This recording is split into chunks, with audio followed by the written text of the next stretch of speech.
The present administration of President Bola Ahmed Tinubu is celebrating 1 year in office, and this comes with different policies geared towards improving the living conditions of the citizenry. Here in the nation's capital, the Minister of the FCT, Nyesom Wike, went all out to give Abuja a facelift, with so many parts of the city wearing a new look, in demonstration of Mr. President's 12 months in office. But the question that begs for answers is, are residents of the FCT in the grassroots beneficiaries of these dividends of democracy and infrastructure development enjoyed by many in the city center? This will form parts of the questions our guest on Saturday Discourse will give answers to in the course of the program. This evening, I am Abdullah Hajia. Stay tuned for the program.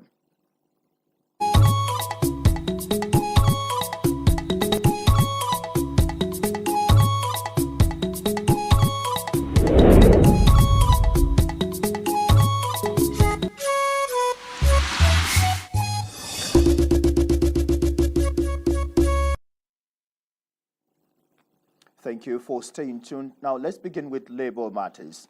The Minister of State for Labor and Employment, Nkiru Kaunye-Georgia, says the declaration of a nationwide strike in the middle of negotiation is not in the best interest of the country and its people, as it stands to only exacerbate the suffering of millions surviving on daily incomes. She says government has consistently demonstrated commitments and goodwill throughout negotiating the new national minimum wage, with careful proposals taking into account the country's economic realities and incorporating innovative solutions. To the minister, a new minimum wage must not lead to widespread job losses, particularly in the organized private sector, which employs the bulk of the nation's workforce. Hence, the need to find a balance between the needs of workers and the economic realities of the country. She outlined government proposals to include a comprehensive package featuring a wage increase to 60,000 naira for federal workers, the introduction of CNG fueled buses, and enhanced financial access to micro, small and medium enterprises, MSMEs. In addition, the government has pledged investment in strategic sectors such as agriculture, manufacturing, education, healthcare, and many others that are already in the pipeline. Nkiru Kaunye-Georgia urges the workers' unions to reconsider their decision and continue engaging in constructive dialogue to find a solution that benefits all.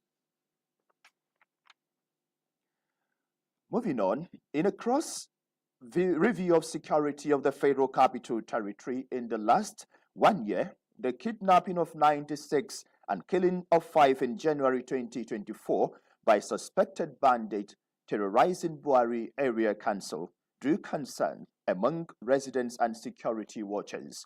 But months later, the territory is beginning to conquer this scourge. In this report, correspondent Onotu Yakubu brings us highlights of the sector in the last 1 year. There is a saying that when good men stand and do nothing, society becomes safe haven for the triumph of evil. This singular phrase sums the catalyst for the review of security situation in the nation's capital under the present democratic dispensation. A couple of months ago in the Federal Capital Territory, banditry and kidnapping held sway and were major threats to security in Buari area and even as close to the city as Dutse. Today, respite has relatively been restored in the affected communities. In this regard, the Federal Capital Territory commits to ensure and maintain an environment that is safe, where residents and visitors can pursue their businesses without fear for or threat of anxiety and insecurity. I channeled my press conference and a letter of complaints from the resident of FCT to them, raising the red flag and blowing the whistle as loud as I could, drawing his attention to the insecurity that was ravaging the entire FCT, especially the suburb, and then it was now eating gradually into the city center. Some of these victims are picked, especially in regards to one chance, they are picked from certain locations. So if we have CCTV cameras that are functional in these locations, and as time goes on, they are being followed up, they are picked up, tried and prosecuted and sentenced to jail, it will serve as deterrent to potential criminals as well. Agencies have continued to sustain the tempo established with ongoing operations initiated since the deployment of Commissioner of Police Bennett Igwe. Light has shone, so darkness has to disappear. You criminals, the one chance, people are no longer asking where the one chance. They flash in and flash out. But for you to be in FCT where is not true. So you get ready. And if you think you can do much, enter. When you enter, whatever you see, you take it like that. I don't know. I don't pretend in crime fighting. I don't have any iota of pretense in me in fighting crime. While vandals of critical national and private assets used to sprawl the city, on their part, the NSCDC FCT command, hinging on the course mandate, turn on the heat by constantly raiding heavens for such crimes through intelligence-led operations. The current FCT minister has really given serious attention to security. And to those of us who are here piloting the affairs of the security organizations, we have no choice because he will not allow us to rest. In the face of the prevailing circumstances, security provision model in the FCT, according to observers, reference an emerging and recalibrating city, constantly striving to enhance safety and service delivery, anchored on international best practices. In Abuja, Onotu Yakubu, NTA News. Still counting on the achievements of President Tinubu's 1 year in office, a group known as Democracy and Continuity, Good Governance gathered to show him support in his quest for a better Nigeria. Kama tells us more. Let's dive right into some news from this recent conference held by the Democracy and Continuity Good Governance Group. This conference took place on May 31st at the Agricultural Research Council of Nigerians, ARCN TV in Mabuchi, Abuja. It was spearheaded by none other than Sheikh Abdul Malik Basi, the president and national convener of the group. The main agenda of this conference was to commemorate President Tinubu's 1 year in office. The Democracy and Continuity Good Governance Group made it clear that they are solidly behind the president, supporting his efforts towards good governance. We will look at how are they doing? How is the current government doing? From us here, because we have a bird's eye view, we give the president the applause here because he has sufficiently done very, very well. Given the previous experience and what currently is, then we know that there have been substantial improvements in the quality of security we're currently enjoying. All in all, it's clear that Democracy and Continuity Good Governance Group stands firmly in President Tinubu's corner, and they are determined to help him in his mission to steer the country towards a brighter future. Why we are here today is to say, Mr. President, you've done well. It is not to say that there's no room for improvement. Of course, there is. In the area of security, particularly in the Middle Belt region, in the Kaduna Benue Plateau axis, we want some more. In Maiduguri, we want some more effort in that area to help us. It's through collective effort like these that Nigerians can foster meaningful change and progress for the betterment of the communities. Kama, NTA News.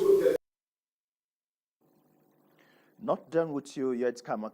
Now let's delve into the story of a man who is reshaping the landscape of the Federal Capital Territory with his unwavering dedication to infrastructure development. Let's join Kama again for more. We bring you a special report on the transformative impact of FCT Minister Nyesom Wike in the rapid infrastructural development of the nation's capital. As we mark President Tinubu's first year in office, Minister Wike's scorecard shines brightly, especially in his commitment to fast-tracking road projects in the FCT. No doubt he has impacted positively, especially to the residents of the Federal Capital Territory in terms of infrastructural development. He's tried the one that I saw now, because I can see many roads now. They are realized so many roads now. Many abandoned roads when they pass by government abandoned. The Wike have started it now. You see Wike now is a PDP member, and we are in a APC party. You see, it's a collabo. It does not matter where you are coming from. What matters is what you impact in the society. In addition to the successful road rehabilitation projects, the completion of the Metro Light Train project stands out as we witness the tangible improvements in the FCT's infrastructure. It's clear that Minister Nyesom Wike's vision and efforts are shaping a better future for all residents. Let's continue to support and appreciate the strides being made towards a more connected and efficient capital city. Kama, NTA News. Thank you, Kama, and with that, we'll now be joined by our guest, who is a non-face and also a player in FCT politics and development. I'm pleased to have Abdullahi Adamu Candido on Saturday Discourse tonight. Thank you very much. I'm happy to be with you. Okay, well, we've seen series of stories, and we are still celebrating the 1 year in office of the President Tinubu's administration. If we bring it down to the FCT, so many people, like we have, watching that report, are saying so much good things about the FCT. Breathing a new air and also coming with new projects. Do you share in that view, sir? Sincerely, Abdullahi, I must confess that I share in the view or the views of the respondents that I just watched now. As far as I'm concerned, I'm a living witness to what is happening in FCT in the last 9 months or so, or 1 year, as far as the administration is concerned. And we must give kudos to the administration of Mr. President, and in FCT, of course, led by Mr. Wike. He is doing tremendously well, and he must be commended for that and encouraged. And then also urging Nigerians or residents of FCT to continue giving him the support and prayer too, so he can excel more. Okay, well, as the former mandate secretary of FCT, yes, you know some of the challenges that were there hitherto what we've been seeing now. Are you happier today seeing some of those infrastructure and the Abuja train, coming on board? You see, I was happy the day Wike was leading Mr. President to commission the Abuja light rail, and he confessed too that we are not commissioning the takeoff, right, or whatever it is. It means that antecedents has shown that past administration may have contributed in one way or the other. But I think we just have to give this government the support and applaud them as far as hitting the, the political support that was achieved during the Wike administration. It wasn't that previous administration did not do one thing or the other. They did, but what we require more is the political will. We have seen it in Mr. Wike. He has the political will to push things to happen, and that is exactly what may likely be lacking. Sometimes, of course, we may not say the administration that preceded his did not perform. They did. But what we are now acknowledging is that somebody with a new mantra of, giving support as is expected, is doing exactly what Nigerians want. And therefore, what I would have to take is that this administration must be supported, must be encouraged, and together we should all pray for them so that they can do more and then achieve better for the people. Okay, well, as the former chairman of the Abuja Municipal Area Council, we know during your time you did very well, if I may say, and you had this close touch with the grassroots. Now we've seen so much around the city center that so many people are applauding. So, if you're asked, what would be your advice to the administration to focus more attention to satellite town development so that more people would benefit? Let me also acknowledge this fact that some of us who served before the coming of this administration were not regretting for serving as chairman before the advent of the administration. No, but I think the current chairman, all right, and other agencies must count themselves so lucky to have someone like Wike who is, providing the fatherly or big brother role as far as the area councils are concerned, and of course also the STDD, because these are agencies that has to do with the grassroots development. And come to think of it, area council may not have the wherewithal, right, to push in, development a program that they may wish to have. But with the big brother support, okay, that was what may likely be lacking then. It wasn't that fund was not released or were not released to area councils. No, but you needed a big brother role support from someone who is a bit higher than you, and then to encourage you more so that whatever you are able to achieve, with his own little support, of course, the people will be better for it. And that is exactly what I'm seeing. The minister, since he came, he has been showing support to the area councils.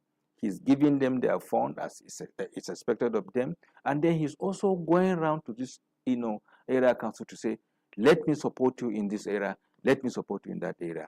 I think this, is significantly something that we can never shy away from commending Mr. Wike for that. And I think we will encourage him to do more so that the better for it is that the people in the rural areas will see development meeting up, all right, or rubbing shoulders with even the city. Then the influx of people coming to the city unnecessarily will reduce to, by a greater extent. Okay, while we comment and also talk about, infrastructure and physical development, what also would be your advice in terms of trying to also develop human capital development of our people? It's very important. Really, the stomach doesn't know how to shy, right? And so if you don't develop the human capital, whatever you're providing as far as infrastructure is concerned, it may also count to nothing. So long as he's also putting infrastructure, let him also look at the people. No wonder certain political elements are crying that they have not been touched. It means he needs to do that. And therefore, not only the political aspect or political parties are members, but generally the residents, okay, he must come up with a template or a program that will be, people-centered, so that at least certain pains that we're passing through now, okay, could be reduced so that the people could heave a sigh of relief that here comes someone who is also providing infrastructure and as well giving people food, because you need to, link the two together. Else, the infrastructure may not be appreciated, because if I'm hungry, you know what a hungry man is. He could also be angry, even if he's saying a very good thing around him. So I will encourage the minister to also evolve process or programs that could mean, getting around the people so that they're also empowered, and then, of course, to find food on their table so that the people could also not be complaining of not seeing anything from the government. Okay, sir. Just recently, the president, tried to talk or decry the level of local government administration in the country. I know FCT has a different story, but if we must continue on the trajectory of the area councils and the FCT being given the free hand to run, how can we continue to support that in the interest of the grassroots people? Yes, sometimes people may liken the FCT to be that a council or area council that have everything going for them. That is true to some extent. But I also wish that additional impetus right? Resources. There are so many things. There are so many sources of resources that could go the way of area councils in order to support them the more. All right, and this is quite different from what we are seeing in other states. For instance, I may not be able to mention states in particular now, but you also agree with me that as far as local councils are concerned, in states, they are just mere appendages. They are just mere rubber stamps authorities. They are just PAs appointed and just put in place as a chairman and then doing nothing for the people. So we may not go toward that line. In FCT, as far as we are concerned, it is a replica of true autonomy that the people are receiving here, because everything to the area councils is given to them. But we wish that the FCT administration also put in place certain programs, okay, that could further, assist the area councils, even as they are getting their direct allocation, okay. But they need this broader support so that the people, because everything revolves around the local councils, and if you get it right at the local councils, I'm telling you, the city itself will be better for it. I must thank you very, profoundly, Abdullahi Adamu Candido, former Chairman AMAC and former Monday Secretary, FCD Transport Secretariat, for coming on Saturday Discourse to enlighten our viewer on some of the issues we've raised tonight. Thank you for coming. It's my pleasure, Abdullahi. Thank you very much. All right, I will go on a short break. Saturday Discourse continues after this moment.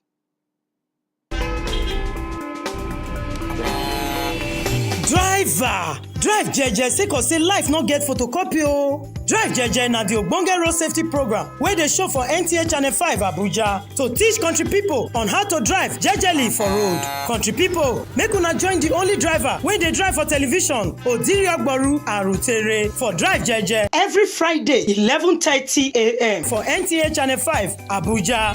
For sponsorship and advert, green us with 08035368023 plus 09055552223. Drive jeje because life na jeje. Thank you for staying tuned. The FCT Muslim Pilgrims Welfare Board has completed the airlift of the 2024 pilgrims to the Kingdom of Saudi Arabia for this year's pilgrimage. A statement signed by the board public relations officer Mohammed Aliyu Lawal indicates that the last flight departed Nnamdi Azikiwe International Airport, Abuja, at 2 a.m. Nigerian time to Medina on Friday. The statement adds that the flight Airpeace had 265 FCT pilgrims and 4 others on board, comprising the 161 male and 104 female pilgrims. Pilgrims have since commenced site visitation in Medina, preparatory to leaving for Mecca for the Hajj activities proper. The statement enjoins the pilgrims to be law-abiding while observing their Hajj rites in the Holy Land throughout this spiritual exercise. It would be recalled that the FCT Muslim Pilgrims Welfare Board commenced the airlift of its pilgrims to the Kingdom of Saudi Arabia on the 15th of May 2024. The board has a total number of 2,958 pilgrims who registered for this year's Hajj rites. It has a total of 10 flights in all. The coalition of APC National Awardees for Youth Vanguard, FCT, and the Northern Youth Movement for Positive Change have called on the Minister of the FCT, Nyesom Wike, to join the All Progressive as his ideals align with that of the party. The group made the call at a press briefing in Abuja. Ifoma Ojinta tells us more. The coalition of APC National Awareness for Youth Vanguard FCT and the Northern Youth Movement for Positive Change noted that the Minister of the Federal Capital Territory, Nyesom Wike's achievement in 1 year is a giant stride that has totally changed the FCT environment for the better. The groups commended the Minister for actualizing the renewed hope agenda of the President and appealed to him to join the All Progressives Congress. Your Excellency, we are appealing, pleasing and urgent calling on your entire team and machineries to join our great party in Africa, All Progressive Congress, APC, to see the success and by completing the already complement existing work for have started an entire city of FCT. They further thanked the president for appointing a competent leader who has done well in road construction, rehabilitation of Abuja light rail and schools, improved security and more. The groups disclosed that they will be carrying out a solidarity rally for the minister around the city centre. Ifoma Ojinta, NTA News. More than 70,000 candidates sat for the 2024 National Common Entrance Examination nationwide. Hadiza Godwin-Ebune visited centers in the FCT reports that the Federal Capital Territories of enrollments. The report. While monitoring the conduct of the 2024 National Common Entrance Examination, NECO, Director, FCT Education Resource Center, Nimat Abdurrahim says the center is saddled with the responsibility of monitoring and regulating of examinations to make sure there are no irregularities in all examination centers in the FCT. She pointed out that the concept of education goes beyond writing and passing examinations, stressing the need for intellectual formation as it is paramount in children's educational development. The candidates say they are looking forward to moving to the next level and also understand what it means to be in secondary school, as it will be a new experience for them altogether. It's a new experience and it's something I'm willing to do, to graduate from primary school to secondary school. Some questions are a little bit hard, but my mom put me yesterday and I'm remembering all of them. This is like the father of examinations to me. Is this examination, I bet if I pass, I will go to the secondary school I'm dreaming to go. I love basic technology and science, so that's the most exciting part for me. The examination is expected to admit students into all the Unity schools spread across the country. Hadiza Godwin-Ebune, NTA News.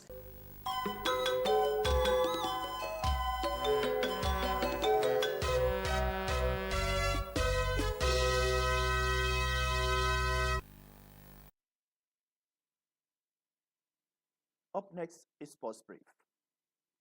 Due to the impressive performance of Nigeria's Rivers Hoopers in the 2024 African Basketball League, Coach Ogo Adudu has been voted Coach of the Year. The Nigerian champions proved bookmakers wrong by coming top in the Sahara Conference of the league held in Dakar, Senegal. Hoopers under the tutelage of Adudu upstaged much established teams like AS Douanes, APR and former champions US Monastir. A former point guard for the Nigerian national team, Adudu has become the first Nigerian to win the BLA Coach of the Year. Meanwhile, weeks after the closure of the first phase of the Premier League 2024 in Benin City, handball will go back to Edo State as the National Division 1 League 2024 will be held there in this July.